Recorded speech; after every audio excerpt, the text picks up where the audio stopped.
آله وأصحابه وأهل بيته وأتباعه إلى يوم الدين.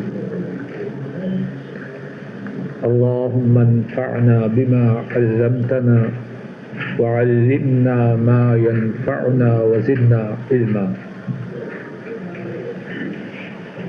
سبحانك لا علم لنا إلا ما علمتنا إنك أنت العليم الحكيم. أعوذ بالله من الشيطان الرجيم.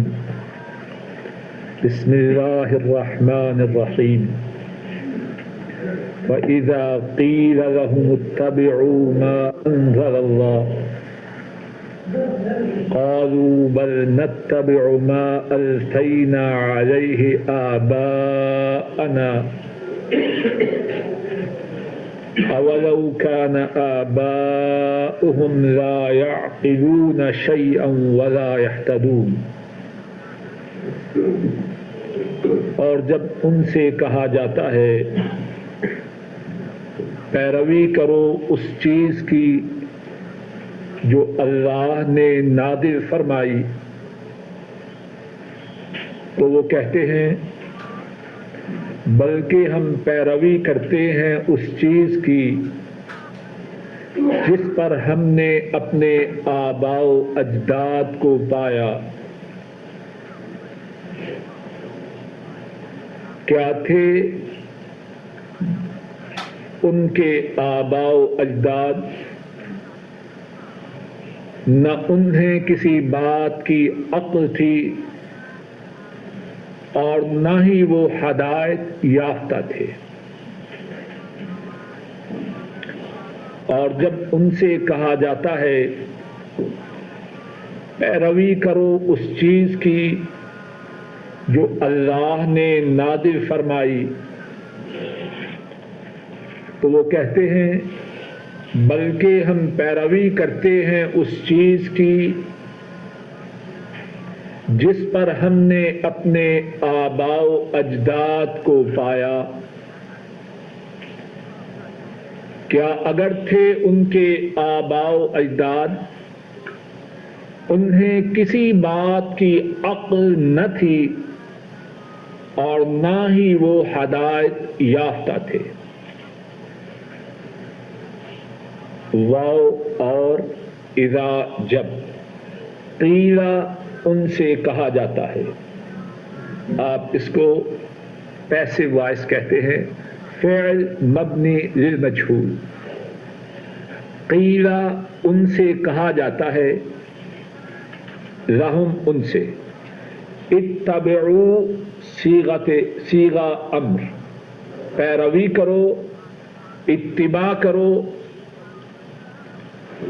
ما انزل اللہ، جو کہ اللہ نے نازل فرمایا. قالوا انہوں نے کہا، اس دعوت کے جواب میں، اس حکم کے جواب میں، بلکہ نتبعو ہم پیروی کرتے ہیں، ہم اتباع کرتے ہیں، ما اس چیز کی الفینا ہم نے پایا، الفینا ہم نے پایا، علیہ اس پر، آباءنا اپنے آباء و اجداد کو. ابن باپ، آبا جمع باپ کی جمع اب کی معنی آباء و اجداد، نہ اپنے. اولو کان آباؤہم، کیا اگر، کیا اس کو کہتے ہیں حمزہ استفہام، کیا. اولو کان آباؤہم، کیا اگر تھے ان کے آباء و اجداد، لا یعقلون شیئا، نہ سمجھتے تھے کسی چیز کو، یعقلون سمجھنا، شیئن کسی چیز کو،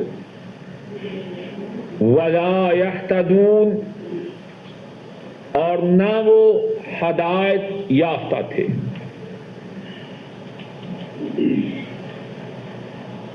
قرآن کریم کی اس آیت کریمہ کے متعلق جو باتیں عرض کرنی ہیں ان میں سے پہلی بات یہ ہے کہ اس آیت کریمہ کا شان نزول کیا ہے۔ مفسرین کرام نے اس آیت کریمہ کے کتنے ہی شان نزول بیان فرمائے ہیں۔ ان میں سے ایک شان نزول یہ ہے کہ جب یہودیوں سے کہا جاتا قرآن کی اتباع کرو تو اس کے جواب میں وہ کہتے ہم پر جو اللہ نے نازل کیا اس کے جواب میں وہ کہتے ہم نے جس طریق پر اپنے آباء و اجداد کو پایا ہم اسی پہ چلنے والے ہیں، قرآن کریم کو یا اسلام کو ہم نہیں ماننے والے۔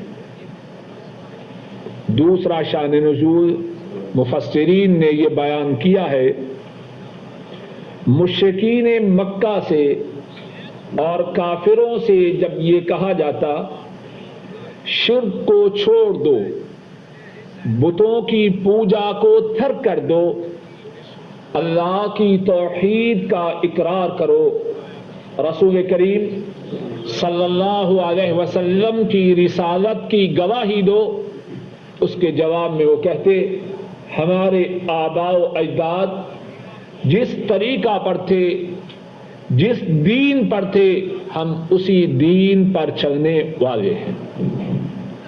تیسرا شان نزول مفسرین نے یہ بیان کیا ہے، بنو ثقیف، بنو خزاع، بنو عامر بن صعصع جنہوں نے اپنے لیے کتنی ہی چیزوں کو حرام قرار دے لیا تھا، جب ان سے کہا جاتا کہ اللہ کی نازل کردہ شریعت کی پیروی کرو، جواب میں کہتے ہم اس کو نہیں ماننے والے۔ جن چیزوں کو ہمارے آباء و اجداد نے حرام قرار دیا تھا ہم تو اسی کو ماننے والے ہیں، یہ نئی شریعت، نئی بات، ہم اس کو نہیں ماننے والے۔ اور مفسرین کرام یہ بات سمجھ لیجئے، جب کسی آیت کریمہ کے متعلق یہ فرماتے ہیں کہ اس کا شان نزول یہ ہے تو اس کا مقصد یہ ہوتا ہے کہ یہ آیت کریمہ ان پر بھی چسپاں ہیں، ان پر بھی چسپاں ہیں۔ ضروری نہیں کہ خاص یہودیوں ہی کے متعلق یا خاص مشرکین مکہ ہی کے متعلق یا خاص بنو ثقیف، بنو خزاع، بنو عامر بن صعصع ہی کے متعلق یہ آیت کریمہ نازل ہو۔ اس بات کو اچھی طرح سمجھ لیجیے۔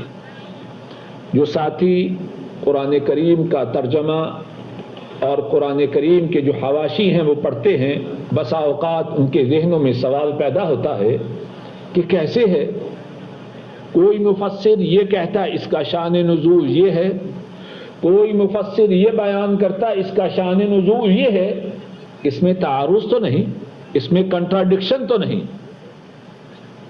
جب مفسرین یہ بیان فرماتے ہیں اس آیت کا شان نزول یہ ہے تو اس کا عام طور پر مقصد یہ ہوتا ہے یہ آیت کریمہ یہود پر بھی چسپاں ہے، مشرکین مکہ پر بھی چسپاں ہیں، بنو ثقیف، بنو خزاع، بنو عامر بن صعصع پر بھی چسپاں۔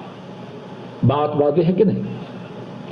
ہر وہ شخص جس کے سامنے اللہ کی شریعت کو پیش کیا جائے اور وہ اس کے جواب میں یہ کہے میں اس کو نہیں ماننے والا، میں تو اس طریقے پر کاربند رہوں گا جس طریقے پر میں نے اپنے آباء و اجداد کو پایا، اس پر یہ آیت کریمہ چسپاں ہوگی، خواہ اس کا تعلق یہود سے ہو، مشرکین مکہ سے ہو، بنو ثقیف، بنو خدا، بنو عامر بن سعسع سے ہو، یا وہ اپنی نسبت مسلمانوں کی طرف کرے، جس میں یہ بیماری پائی جائے گی کہ اللہ کی بات کو سننے کے بعد وہ اس کے مقابلہ میں اپنے آباء و اجداد کی رسوم کو،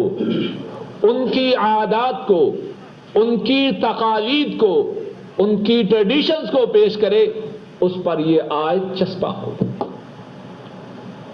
اب اسی پس منظر میں ذرا اس بات کو سمجھیے کہ کتنے بد نصیب ہمارے بھائی ایسے ہیں جو اسی بیماری میں مبتلا ہے۔ ان کو کتنا سمجھائیے، کہیں گے ٹھیک ہے لیکن تم یہ نئی بات کہاں سے لے کے آگے؟ معلوم ہوتا ہے کہ تم وہابی ہو۔ کتنی باتیں ایسی ہیں جو لوگوں نے دین کے نام پر دین میں شامل کی ہیں اور دین ان سے بیزار ہے۔ آپ ان کو کتنا سمجھائیے، جواب میں ایک ہی بات کہیں گے، یہ نئی بات ہے۔ اگر یہ بات درست تھی تو ہم نے اپنی ساری زندگی اس سے پہلے اس بات کو کیوں نہیں سنا؟ اگر یہ بات درست تھی تو ہمارے آباء و اجداد جو پکے مسلمان تھے انہوں نے اس بات کو کیوں نہیں سنا؟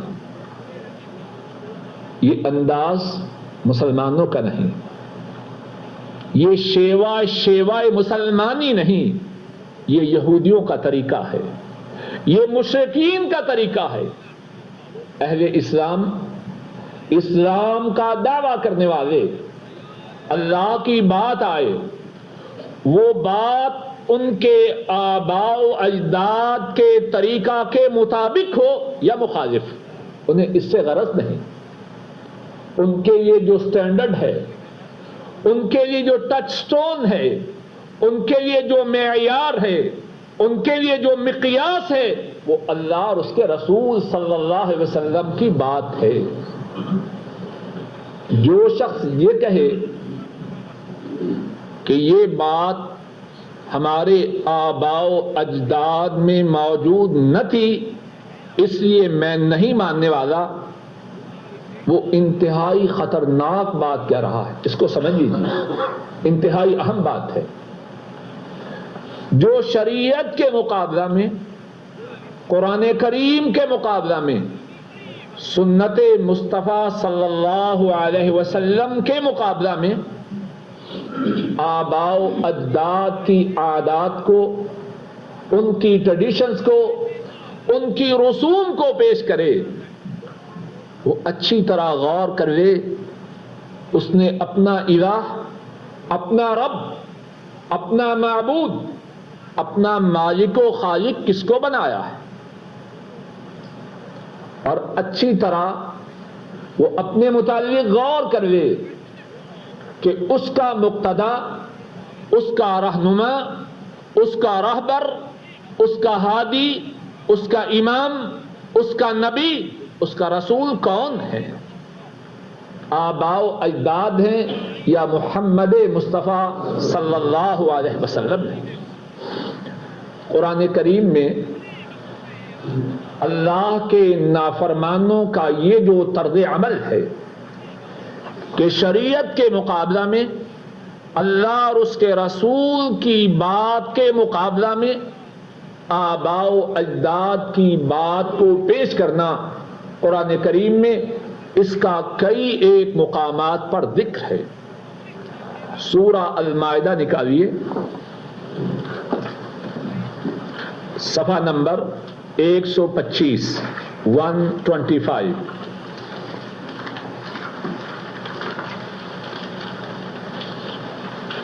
بالکل ابتدا سے،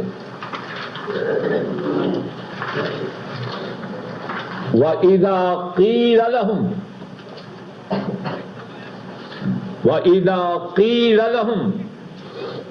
تَعَالَوْا إِلَى مَا أَنزَلَ اللَّهُ وَإِلَى الرَّسُولِ قَالُوا حَسْبُنَا مَا وَجَدْنَا عَلَيْهِ آبَاءَنَا أَوَلَوْ كَانَ آبَاؤُهُمْ لَا يَعْلَمُونَ شَيْئًا وَلَا يَهْتَدُونَ. میں ارادتاً آپ کو زحمت دیتا ہوں کہ آپ قرآن کریم کھول کے آیات کو ساتھ ساتھ سنیں تاکہ گھر میں جا کے ان آیات کو دہرا سکے، اور بات جو ہو وہ کسی شخص کی نہ ہو، اللہ کی بات ہو یا اللہ کے رسول صلی اللہ علیہ وسلم کی بات ہو. وَإِذَا قِيلَ لَهُمْ، اور جب ان سے کہا جاتا ہے تعالوا، آ جاؤ، اِلَى مَا أَنزَلَ اللَّهُ وَإِلَى الرَّسُولِ، اس کی طرف جو اللہ نے نازل فرمایا، وَإِلَى الرَّسُولِ، اور آ جاؤ رسول کی طرف. اور رسول صلی اللہ علیہ وسلم ان کی طرف آنے کا کیا مقصد ہے؟ بولیے. ان کی سنت کی طرف آنا. اور اللہ کی طرف آنے کا مقصد کیا ہے؟ اللہ کی کتاب کی طرف آنا. بات سمجھ میں آ رہی ہے کہ نہیں؟ وَإِذَا قِيلَ لَهُمْ تَعَالَوْا إِلَى مَا أَنزَلَ اللَّهُ وَإِلَى الرَّسُولِ، اور جب ان سے کہا جائے آ جاؤ اس طرف جو اللہ نے نازل کیا، اور اس طرف، اور آ جاؤ اللہ کے رسول کی طرف، یعنی قرآن و سنت کی طرف آ جاؤ. قالوا حسبنا ما وجدنا علیہ آباءنا، وہ جواب میں کیا کہتے ہیں؟ ہمارے لیے کافی ہے. ذرا غور کیجیے، اللہ معاف کرے، ایسے ہے جیسے کوئی پاکستان اور ہندوستان میں بات کہہ رہا، اسی بات کی ڈپلیکیٹ ہے کہ نہیں؟ اور یہ بات اہل اسلام کے شایان شان نہیں. یہودی کہیں تو کہیں، مشرکین کہیں تو کہیں، مسلمان کا یہ شیوا نہیں. قالوا حسبنا ما وجدنا علیہ، حسبنا ما وجدنا علیہ آباءنا، وہ کہتے ہیں ہمارے لیے کافی ہے وہ جو کہ ہم نے پایا اس پر اپنے آباء و اجداد کو. اولو کان آباؤہم لا يعلمون شیئا ولا يهتدون، کیا اگر تھے ان کے آباء و اجداد کچھ بھی نہ جانتے تھے، سراپا جہل تھے، مجسمہ جہالت تھے، لا يعلمون شیئا، نہ جانتے تھے کچھ بھی، ولا يهتدون، اور نہ وہ ہدایت یافتہ تھے. اب ان جاہلوں کی پیروی کرنا اور جو خود ہدایت سے دور تھے ان کے طریقے کو چنگل لگانا کہاں کی عقل مندی ہے؟ لیکن اہل اسلام کا، ایمان والوں کا طریقہ کیا ہے؟ اہل ایمان کا طریقہ یہ ہے کہ جب ان کو اللہ اور اس کے رسول کی طرف بلایا جائے فوراً لبیک کہتے ہیں. 356 صفحہ نکالیے، آیت نمبر 51، آیت نمبر 51، نیچے سے 5ویں سطر. انما، سادسہ مل گیا ہے، انما کان قول المؤمنین اذا دعوا الى اللہ ورسولہ لیحکم بینہم ان یقولوا سمعنا واطعنا واولئک هم المفلحون اللہم اجعلنا منہم. بے شک ایمان والوں کی بات یہ ہے اس آیت کریمہ کو اپنے سینوں پہ نقش کر لیجیے. انما کان قول المؤمنین، اہل ایمان کی بات یہ ہے. اور انما تحقیق بے شک اہل ایمان کی بات یہ ہے، ان کا شیوا یہ ہے. کیا ہے وہ؟ اذا دعوا الی اللہ ورسولہ، جب ان کو بلایا جائے اللہ کی طرف، اللہ کے رسول کی طرف. اور جس طرح کے پہلے عرض کیا ہے، اللہ کی طرف بلانا کیا ہے؟ قرآن کریم کی طرف بلانا. اللہ کے رسول کی طرف بلانا کیا ہے؟ سنت مصطفیٰ صلی اللہ علیہ وسلم کی طرف بلانا. اذا دعوا الی اللہ ورسولہ، جب ان کو بلایا جائے اللہ کی طرف، اللہ کے رسول کی طرف، لیحکم بینہم، تاکہ اللہ اور اس کے رسول ان کے درمیان فیصلہ کرے. اب جھگڑا ہے، یہ بات دین کی ہے یا بے دینی کی؟ یہ بات سنت ہے یا بدعت؟ یہ بات کرنی جائز ہے یا حرام؟ اب ان کو بلایا جائے اللہ کی کتاب کی طرف، اللہ کے رسول کی سنت کی طرف، تو جواب میں اہل ایمان کیا کہتے ہیں؟ ان یقولوا سمعنا، وہ کہتے ہیں ہم نے سنا. واطعنا، اور ہم نے اطاعت کی. سنتے بھی ہیں اللہ اور اس کے رسول کی بات کو، اور اس کے سامنے سر تسلیم خم بھی کرتے ہیں. اور پھر اس کے بعد کتنی پیاری بات فرمائی، وَأُولَئِكَ هُمُ الْمُفْلِحُونَ، کامیاب و کامران صرف یہی لوگ ہیں.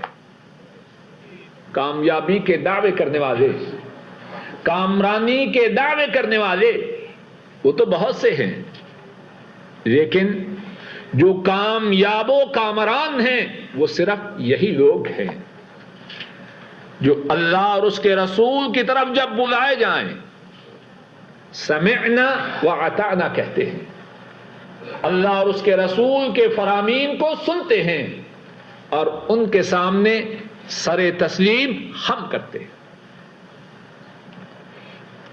اصل مقصد پڑھنے پڑھانے کا تو یہ ہے کہ ہم اپنے اوپر چسپا کریں. اب دونوں صورتیں کہنے والے کے لیے بھی اور سننے والوں کے لیے بھی ان کے سامنے بالکل واضح ہیں. ہر ایک کو چاہیے کہ وہ فیصلہ کر لے کہ دونوں میں سے کون سی صورت اس نے اختیار کرنی. پڑھی کر سمجھ. وَمَثَلُ الَّذِينَ كَفَرُوا كَمَثَلِ الَّذِي يَنْعِقُ بِمَا لَا يَسْمَعُ إِلَّا دُعَاءً وَنِدَاءً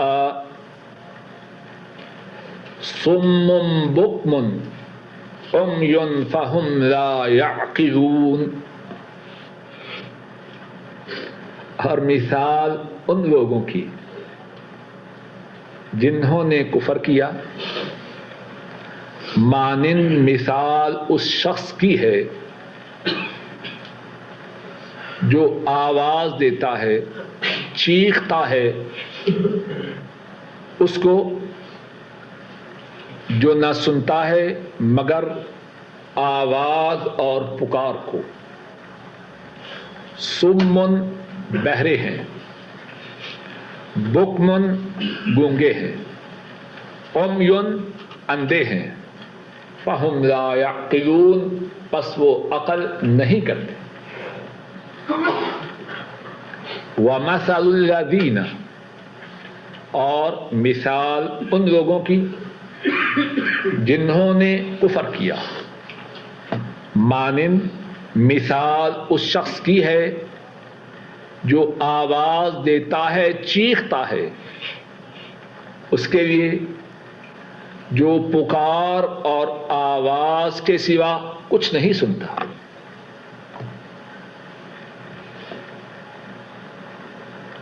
سمن بہرے ہیں، بکمن گونگے ہیں، عمیٌ اندھے ہیں، فہم لا یعقلون پس وہ عقل نہیں کرتے. واو اور مثال الذین وہ لوگ کفروا انہوں نے کفر کیا، کا مانند ایس، مثل مانند مثال، الذی اس شخص کے، ینعق چیخنا ڈھانٹنا آواز دینا، بما ساتھ اس کے، لا یسمع وہ نہیں سنتا، الا دعاء مگر بلانے کو، آواز کو، ونداء اور پکار کو. امام قرطبی رحمہ اللہ انہوں نے دعا اور ندا میں یہ فرق کیا ہے کہ دعا اس سے مراد یہ ہے اس کو آواز دینا جو قریب ہو، ندا اس کو آواز دینا جو دور ہو. سمن بہرے ہیں، کان قوت سماع سے محروم ہیں، بکمن گونگے ہیں، زبان قوت گویائی سے محروم ہیں، عمیٌ اندھے ہیں، آنکھیں دیکھنے کی نعمت سے بہرہ نہیں. فاہم پس وہ، لا یعقلون عقل نہیں کرتے. اس آیت کریمہ کے متعلق جو باتیں عرض انشاءاللہ کرنی ہیں ان میں سے پہلی بات یہ ہے کہ قرآن کریم میں اللہ تعالیٰ نے انسانوں پر شفقت و مہربانی فرماتے ہوئے مثالیں بیان کی ہیں تاکہ سمجھنے والوں کے لیے آسانی ہو جائے.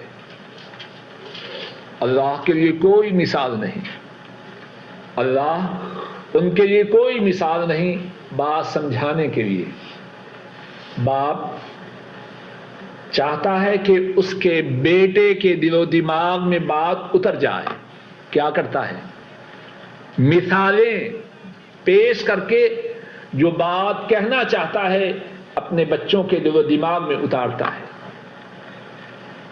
باپ ایسے کیوں کرتا ہے؟ اس کے دل میں اپنی اولاد کے لیے شفقت ہے. دین کی بات کہنے والا اگر اپنے مقصد میں مخلص ہے مثالوں سے بات کو واضح کرتا ہے. کیوں؟ شاید کہ سننے والوں کو کسی نہ کسی پہلو سے بات سمجھ میں آ جائے. اور اللہ تو وہ ہیں ان ایسا شفیع، ان ایسا مہربان کوئی نہیں. ساری دنیا کی شفقتوں اور رحمتوں اور عنایتوں اور مہربانیوں کو جمع کیا جائے، اللہ کی شفقت و عنایت، اللہ کی مہربانی، اللہ کی رحمت اور کرم نوازی کے مقابلہ میں اس کی کوئی حیثیت نہیں. اللہ مالک الملک ہم انسانوں پر شفقت کرتے ہوئے، ہم پر عنایت و نوازش کرتے ہوئے قرآن کریم میں مثالیں پیش فرماتے ہیں. اب ہماری خوش نصیبی ہے، سعادت ہے یا بدبختی ہے، ہم ان مثالوں پہ تدبر کریں یا نہ کریں، ان مثالوں پہ غور و فکر کریں یا نہ کریں، ان سے فیض یاب ہوں یا محروم رہیں، یہ ہماری اپنی خوش نصیبی یا بدبختی ہے. اللہ مالک الملک کہنے والے کو اور سننے والوں کو خوش نصیبوں میں سے بنائے. دوسری بات یہ ہے کہ اس آیت کریمہ میں جو مثال بیان کی گئی ہے تاکہ رحمتیں ہوں مفسرین پر، انہوں نے اس بارے میں بہت کچھ بیان فرمایا ہے. انہوں نے جو کچھ فرمایا ہے اسی میں سے اور کچھ کی طرف اشارہ ہے. جن باتوں کا ذکر کیا گیا ہے ان کو ان باتوں کے ساتھ ملا کر جن کی طرف ہر وہ چیز مہیا کرنا چاہتا ہے جو ان کی نشو و نما کا سبب بنے، جو ان کی راحت کا، ان کی پرورش کا سامان بنے. اور دوسری چیز اس طرف وہ مشرکین ہیں، اللہ کے نافرمان ہیں اور ان کے مقابلہ میں جانور ہیں. اور تیسری چیز محمد عربی صلی اللہ علیہ وسلم ان کا ان مشرکوں کو یہ سمجھانے کہ یہ چیخنا اور چلانا ہے، سعی و کوشش کرنا ہے، کبھی بازار میں، کبھی اپنے گھر کھانے پہ بلا کر، کبھی بیت اللہ کے سائے میں، کبھی میلوں میں، کبھی منڈیوں میں، کبھی بازاروں میں، کبھی سفر میں، کبھی حضر میں، ہر جگہ ان مشرکوں کی خیر خواہی کرتے ہوئے ان کے لیے چیخ رہے ہیں، چلا رہے ہیں. اس نیت سے، اس عزم سے، اس ارادہ سے یہ اس سے بچ جائیں جو ان کے لیے تباہ کن ہے، جہنم کی آگ سے بچ جائیں، اللہ کے عذاب سے محفوظ رہ جائیں. تین چیزوں کے مقابلے میں تین چیزیں ہیں. اور چوتھی بات، جانوروں کے لیے چیخنا چلانا، کیا وہ جانور سمجھنے والے ہیں؟ وہ تو آواز ہی سنیں گے. چرواہا اپنی جان کو کھاتا رہے گا لیکن جب تک چھڑی نہ چلائے گا کچھ نہ سمجھیں گے. یہ مشرکین باوجود رحمت دو عالم صلی اللہ علیہ وسلم کی شفقت کے، ان کی مہربانی کے، ان کی قد و کاوش کے، ان کی بات کو نہیں سمجھنے والے. ان کی ساری باتوں کا خلاصہ ان کے لیے یہ ہے کہ ایک شور بپا ہے، اس شور کی آواز آ رہی ہے، کیا کہا جا رہا ہے وہ اس کو نہیں سمجھنے والے.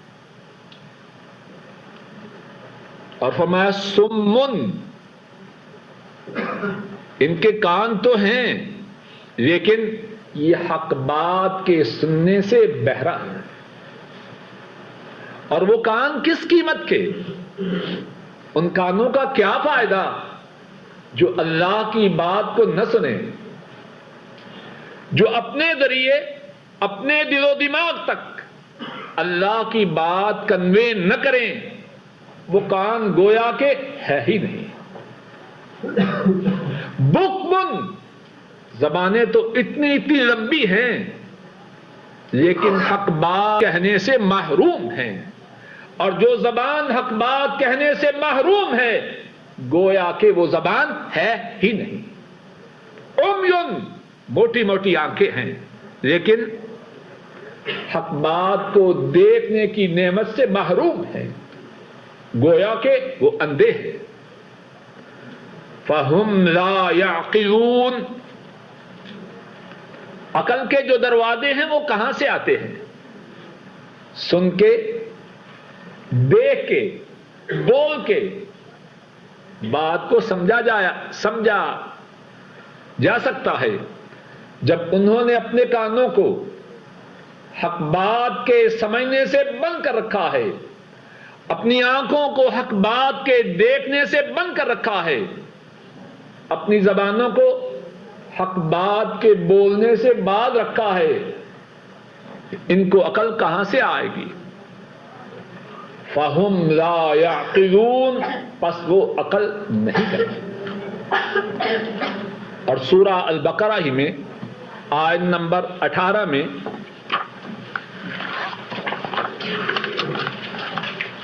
صفحہ نمبر 4 پیج نمبر 4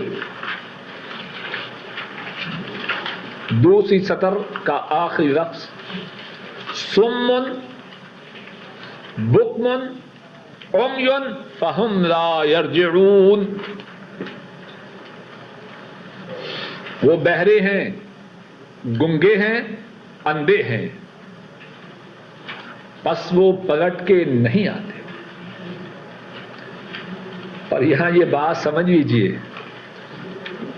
قرآن کریم اس لیے نہیں کہ جن لوگوں کی مذمت ہوئی ان کی مذمت سنیں اور خوش ہو جائیں، ساتھ ساتھ کہنے والا بھی اور سننے والے بھی اپنا اپنا محاسبہ بھی کرتے جائیں۔ کیا یہی آیات ہم پر چسپاں تو نہیں ہو رہے؟ جو اپنے کانوں سے حق بات نہ سنے، اپنی آنکھوں سے حق بات نہ دیکھے، اپنی زبان سے حق بات نہ بولے، اللہ کے ہاں وہ گنگا ہے، بہرا ہے، اندھا ہے۔ اور اگر کوئی اندھا حق بات پر چلنے والا ہو تو وہ بیناؤں سے بہت اچھا ہے، جو بینا حق بات کو نہ دیکھنے والے، نہ سمجھنے والے۔ اسی آیت کریمہ کا جو اب ہم پڑھ رہے ہیں، مفسرین نے ایک اور معنی بھی بیان کیا ہے۔ وہ فرماتے ہیں کہ اس آیت کریمہ میں ایک اور تشبیہ ہے، اور وہ تشبیہ یہ ہے، ایک مشرک ہے اور ایک ان کے معبودات باطلہ ہیں، اللہ کے سوا جن کو پکارتے ہیں۔ ایک مشرک اور ایک ان کے خود ساختہ معبود ہیں، اور دوسری طرف چرواہا ہے اور اس کے جانور ہیں۔ اب جانور چرواہے کی سنتے ہیں، اس کی سمجھتے ہیں؟ نہیں سمجھتے۔ اسی طرح ان مشرکوں کا اللہ کے سوا بتوں کو پکارنا، قبروں والوں کو پکارنا، جس طرح وہ جانور اپنے چرواہے کی بات کو نہیں سنتے، اسی طرح یہ قبر والے، یہ بت اپنے پجاریوں کی بات کو نہ سنتے ہیں۔ قرآن کریم میں اس بات کو بھی کئی ایک مقامات پر بیان کیا گیا۔ سورہ فاطر نکالیے، آیت نمبر 13، صفحہ نمبر 436، پیج نمبر 436۔ والذین تدعون من دونہ ما یملکون من قطمیر۔ جگہ مل گئی ہے جی؟ آیت نمبر 13۔ جو نمبر آیت کا ہوتا ہے وہ آیت کے اخیر میں ہوتا ہے، کچھ ساتھی ابتدا میں دیکھتے ہیں۔ والذین تدعون من دونہ ما یملکون من قطمیر۔ اللہ اکبر۔ اور وہ لوگ جن کو تم اللہ کے سوا پکارتے ہو،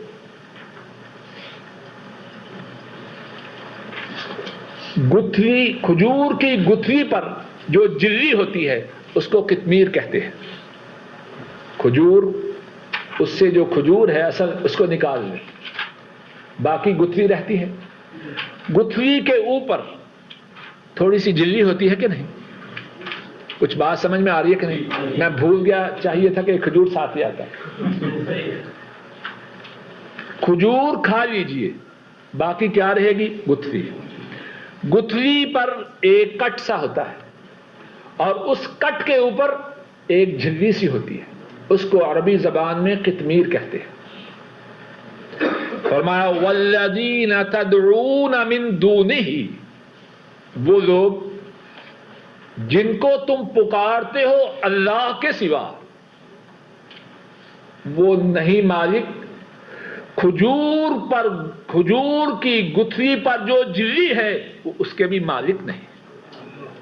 اور کتنے ظالم ہیں، نام کیا رکھتے ہیں؟ داتا، گنج، بخش۔ داتا کا کیا معنی؟ دینے والا، رب۔ گنج خزانہ، بخش دینے والا۔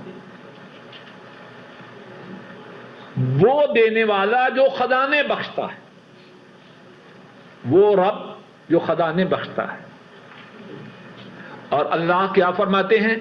ما یملکون من قطمیر، اللہ کے سوا جن کو بلاتے ہیں وہ کھجور کی گٹھلی پر جو جلی ہے وہ اس کے بھی مالک نہیں۔ اور عجیب رب ہے جو مٹی کے اندر چلا گیا، رب ہو دینے والا اور خود مٹی کے اندر ہو۔ اور میں نے اپنی آنکھوں سے دیکھا ہے کہ اس قبر کی طرف منہ کر کے سجدے کیے جاتے ہیں۔ اور شرک اس کا نام ہے۔ والذین تدعون من دونہ ما یملکون من قطمیر، اور جن کو تم بلاتے ہو اللہ کے سوا، سورہ فاطر ہے، آیت نمبر 13 ہے، خود جا کے ترجمہ دیکھ لینا۔ اور وہ لوگ جن کو تم بلاتے ہو اللہ کے سوا، وہ کھجور کی گٹھلی پر جو جلی ہے اس کے بھی مالک نہیں۔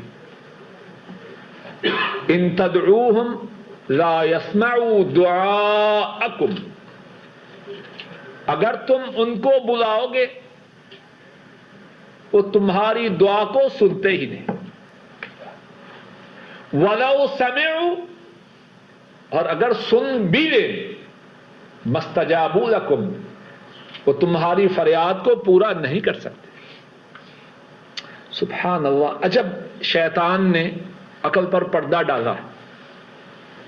سمجھایا جائے تو کہتے ہیں نہیں، ہم ان کے ذریعے اللہ کی طرف بھیجتے ہیں۔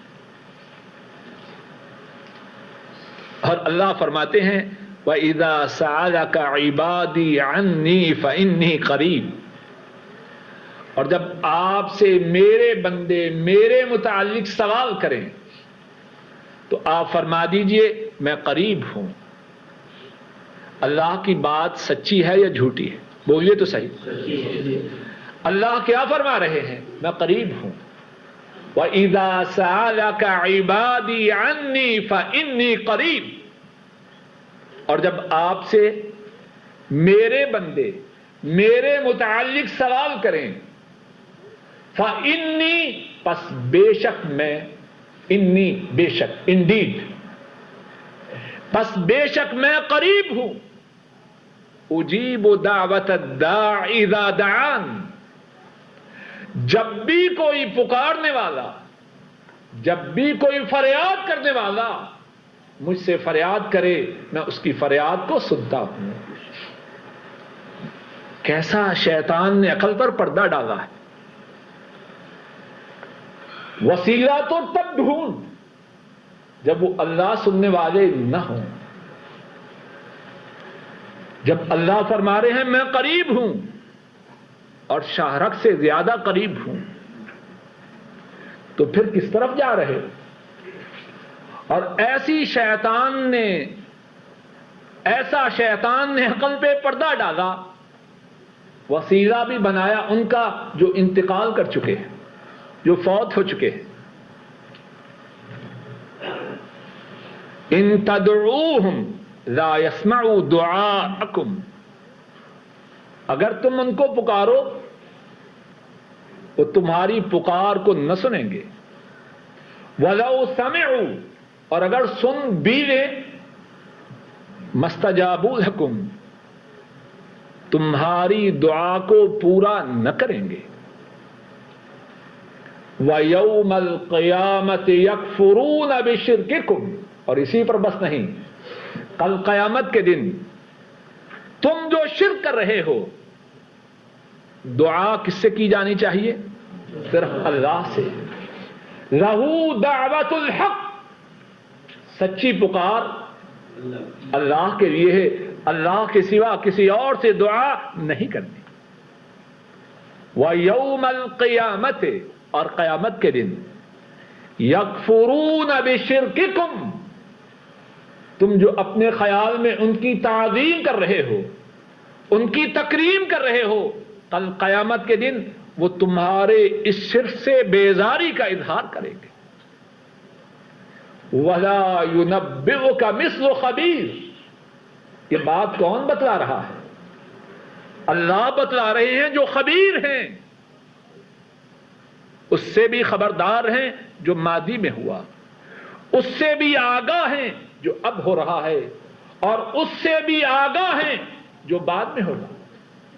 وَلَا يُنَبِّئُكَ مِثْلُ خَبِيرٍ. سننے والے کان چاہیے، غور و فکر کرنے والا دل و دماغ چاہیے. بات کے سمجھانے میں تو کوئی کمی نہیں. کوئی مشورہ، کوئی معاملہ کرنا ہو، ڈھونڈتے ہیں کہ کوئی مخلص باخبر مل جائے، اس کے نقش قدم پہ چلے. اے ظالم انسان، اللہ سے زیادہ بھی کوئی خیر خواہ ہے اور اللہ سے زیادہ بھی کوئی آگاہ ہے؟ وَلَا يُنَبِّئُكَ مِثْلُ خَبِيرٍ. خبیر کی مانند تجھے اور کوئی اطلاع نہ دے گا.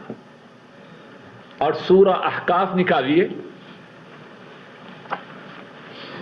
اس میں بھی اللہ کے سوا دوسروں کو جو بلانے والے ہیں ان کی حیثیت و حقیقت کو واضح کیا. صفحہ نمبر 502 502 نیچے سے دوسری سطر.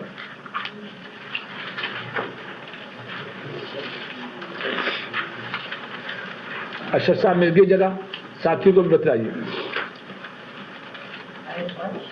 آج نمبر 5. وَمَنْ أَضَلُّ مِمَّنْ يَدْعُو مِنْ دُونِ اللَّهِ مَنْ لَا يَسْتَجِيبُ لَهُ إِلَى يَوْمِ الْقِيَامَةِ وَهُمْ عَنْ دُعَائِهِمْ غَافِلُونَ. اور اس سے بڑا گمراہ کون ہے؟ عجب بات ہے، چوری کرنے والا چوری بھی کرے اور جو سمجھائے اس کو کہے دیکھو یہ ہے برا اثر، جو اس سے روکے یہ پکا وہابی گستاخ ہے، اللہ اور اللہ کے رسول کا دشمن ہے. اب قرآن کریم کیا کہہ رہا ہے؟ اور اصل بدقسمتی اور بدبختی کا سبب یہ ہے کہ ہم قرآن کریم سے دور ہیں. کھانے والوں نے ہمیں الو بنا رکھا ہے. قرآن کریم موجود ہے، سنت رسول صلی اللہ علیہ وسلم موجود ہے. اس چشمہ صافی کی طرف آئیے. کھانے والوں کے لیے الو اور بے وقوف نہ بنیے. وَمَنْ أَضَلُّ مِمَّنْ يَدْعُو مِنْ دُونِ اللَّهِ. اور اس سے بڑا گمراہ کون ہے؟ ذرا قرآن کریم کے الفاظ پہ غور کیجیے. اضل سب سے بڑا گناہ، سب سے بڑا گمراہ. ومن اضل اس سے بڑا گمراہ کون ہے؟ اس سے زیادہ سیدھی راہ سے بٹکا ہوا کون ہے؟ ممن یدعو من دون اللہ، جو دعا کرے اللہ کے سوا کسی اور سے.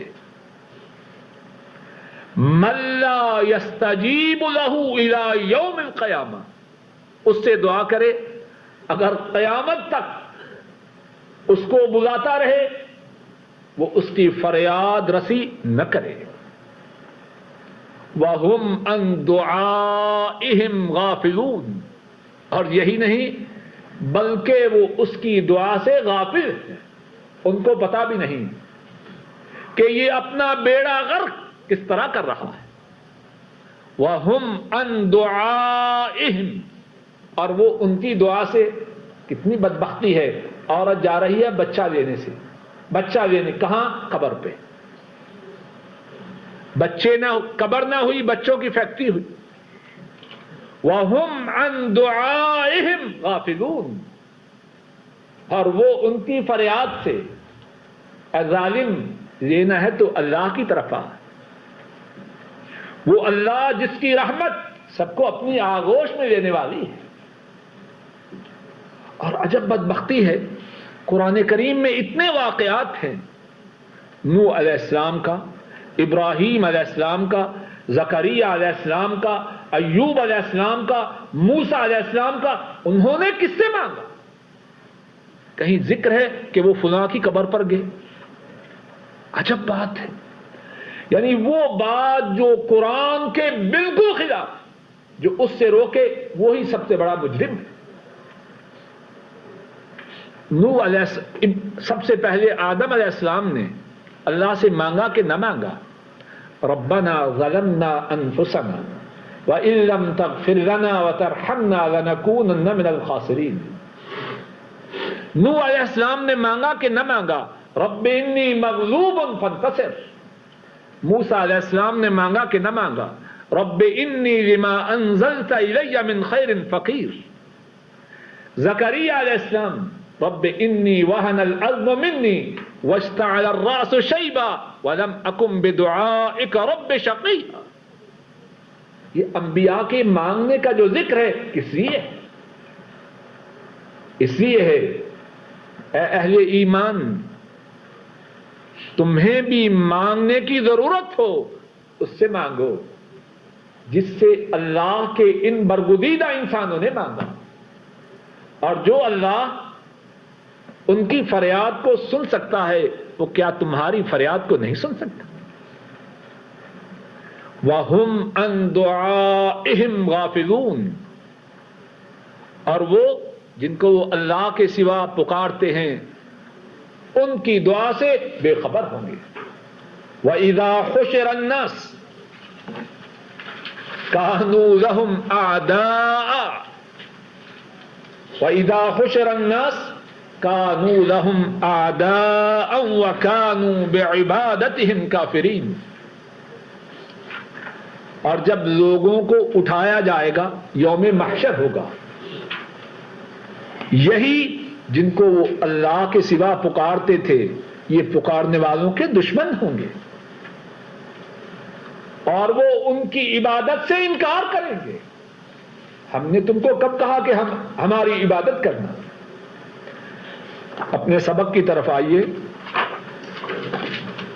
ایک معنی اس آیت کریمہ کا مفسرین کرام نے یہ بیان کیا کہ اللہ کے سوا مشرکین جن کو پکارتے ہیں ان کی مثال ایسے ہے جیسے کہ چرواہا جانوروں کو آواز دے جو اس کی آواز تو سن لیں لیکن وہ کچھ بات سمجھ نہیں سکتے۔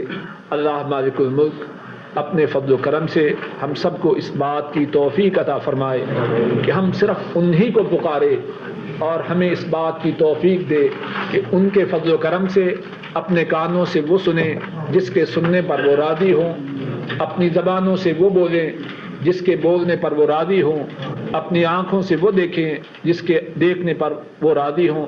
اے اللہ اپنے فضل و کرم سے ہم سب کے تمام گناہوں کو معاف فرما، ہماری ناقص اور چھوٹی سی نیکیوں کو قبول فرما، آئندہ گناہوں سے محفوظ رکھ اور زیادہ سے زیادہ نیکیاں کرنے کی توفیق عطا فرما۔ اے اللہ اپنے فضل و کرم سے ہمارے بوڑھے ماں باپ پہ رحم فرما، اے اللہ ہمارے بوڑھے ماں باپ پہ رحم فرما، اے اللہ ہمارے ماں باپ کی بیماریوں کو دور فرما، اے اللہ اپنے فضل و کرم سے ان کی پریشانیوں کو راحتوں سے بدل دے، اے اللہ جن کے ماں باپ فوت ہو چکے ہیں ان کے گناہوں کو معاف فرما، ان کے درجات کو بلند فرما، ان کو قبر کے عذاب سے محفوظ فرما۔